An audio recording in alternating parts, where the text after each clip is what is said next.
गईल रही जादो जी के टोला, हमें नहीं जननी होली ऐसन हो खेला। तो के पूछता कि हई का हो रे सखी जादो जी के लइका हो, तो छुके पूछता कि हई का हो रे सखी जादो जी के लइका हो।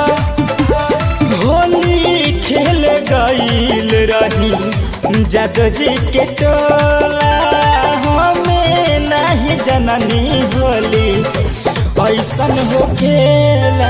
तो के पूछता कि हई का हो रे सखी जादो जी के लइका हो, तो छुके पूछता कि हई का हो रे सखी जादो जी के लइका हो।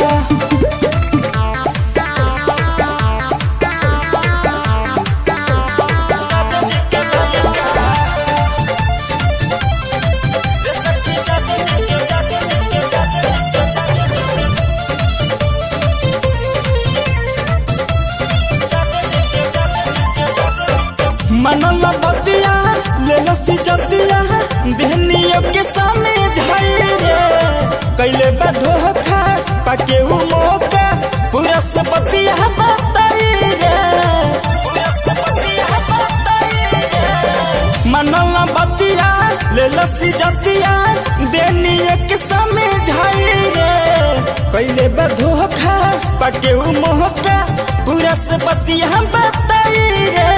धैला से कवारी भारी हमारा परी गाइल, डाली के रंगवा संघवा उ तो चल गाइल। छुके पूछता कि हई का हो रे सखी जादो जी के लइका हो, तो के पूछता कि हई का हो रे सखी जादो जी के लइका हो।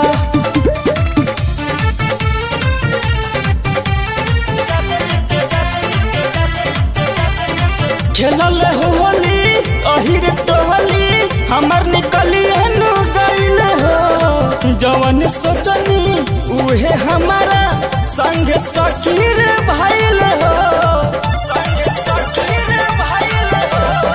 खेलल होली अहिर टोली हमर निकली हनु गईल हो, जवन सोचनी उहे हमारा संग सखी भइल हो।